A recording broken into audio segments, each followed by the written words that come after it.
the story follows a young teenage boy named Shiwoon who gets bullied in school. Like off rip we learn he's a pacifist, and even if he wanted to fight back he couldn't because he's really weak. Honestly, if you read My Hero Academia, he'll remind you of Midoriya a lot, which is probably why it was so easy for me to like this series on the first chapter. So he gets bullied religiously day after day, but one day he meets a strange man named Chunwoo who transfers into his school as a substitute teacher. But what Shiwoon doesn't know is that in actuality Chunwoo is a martial arts master. Now if I had to describe Chunwoo, think of Gojo from Jujutsu Kaisen but buffer. That's really all there is to it.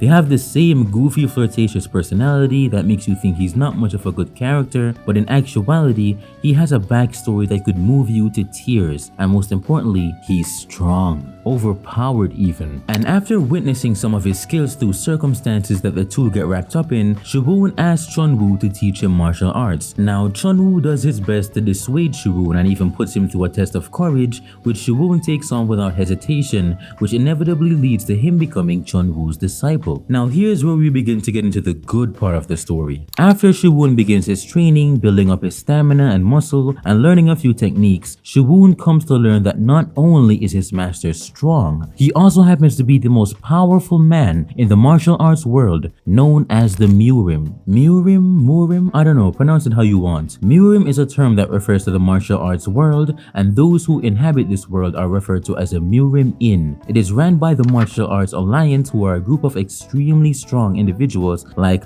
top of the food chain type strong that come from different martial arts schools. Now don't get confused, the Murim world isn't like a separate dimension from Earth or anything. It's essentially a martial arts society that consists of humans who have honed their martial arts skills to unimaginable levels, so much so that you couldn't even consider them human anymore. So could you imagine if these individuals were to become aggressive towards regular humans in society? They could conquer the world easily, right? Which is why rules have been put in place to keep the Murim world and the human world separate to allow for their coexistence, and the Murim world is also kept secret to preserve the balance. But Chunwoo is an exception to all of this. He too was once a member of the Murim, but after having a terrible experience and learning of the true corrupt nature of the heads of the Murim and losing someone close to him, he vowed to destroy the Murim and expose its existence to the real world, which is a violation of Murim law. It's against the Murim law for those who are a part of it and have Murim powers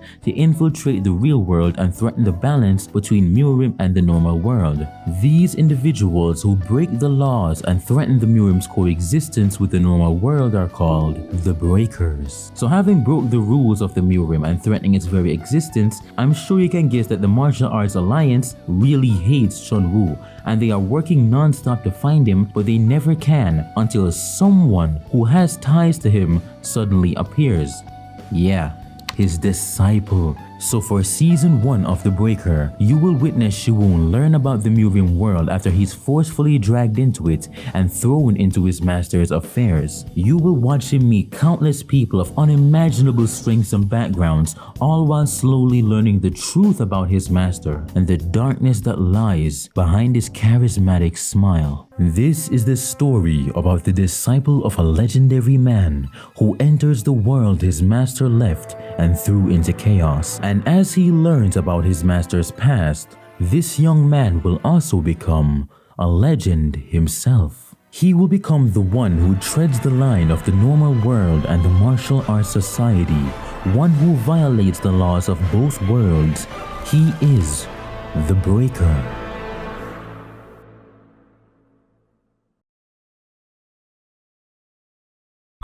So now I want to talk about a few themes within The Breaker that really stood out and left an impact on me. First is the theme of relationships. The Breaker does a very good job at expanding on the theme of relationships, and the type that stands out the most is the relationship between master and student. Being a series that's based on martial arts, you're bound to see several interactions between masters and their students. It's a relationship that's fundamental to every martial arts series because martial arts is something that unifies people, and it's something that can be passed down down and live forever through those who learn it. For example, in The Breaker, it's even stated that the Murim is maintained by the passage of martial arts from the previous generation to the next, and the relationship between master and disciple must be more intimate and earnest than a blood relationship between father and son. And throughout this story, you notice this relationship, which is shown mostly through Shiwoon and Chunwoo. Shiwoon's father is absent and his mother works overtime, so she's barely ever around. So he basically has no one to really raise him properly, and not to mention he was also bullied, which made it even harder to live not having a parental figure present to seek advice from. But then he met Chunwoo, and after learning under him, training with him, and even confiding in him, Shiwoon began to change, and so did Chunwoo. Even though Chunwoo would never admit this because he's really prideful, you see it in the little ways, like how he'd always secretly be worried about Shiwoon, or how he gradually goes from neglecting Shiwoon as his disciple to full on asking anyone who threatened Shiwoon, "Hey, do you know whose disciple you're messing with?" It's really wholesome, and once you learn about Chunwoo's past and see how Shiwoon is a constant reminder of it, and how he slowly heals the wounds on Chunwoo's heart, you come to really love the relationship they have as time goes on. The next theme isn't exactly prevalent and explicitly shown throughout The Breaker, but it is something that is very major in this story and is mostly expressed through characterization, and that is the theme of honor and pride. As I said before, it's not a theme that's thrown in your face, but it's something you pick up from the characters with their demeanor, the way they act, the way they talk, the way they dress, the way they speak about their respective schools, and the most obvious one is the way they fight. One thing you'll notice in The Breaker is that there are a plethora of techniques used within the story.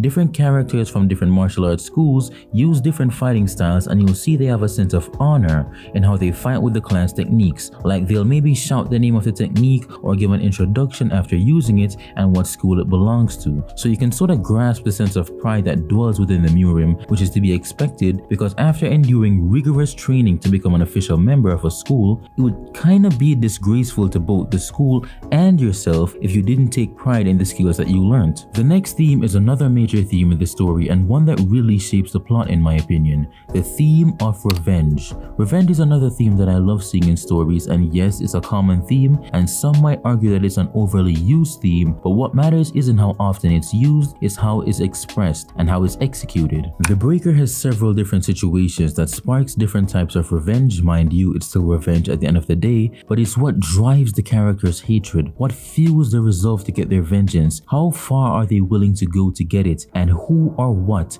has to be sacrificed to attain it. I guess that I'm inadvertently also trying to say The Breaker is really good at establishing stakes as well in the series. There's always a consequence for an action, a risk behind every act, and if you're not careful and mess up, that mistake might just be what gets you killed.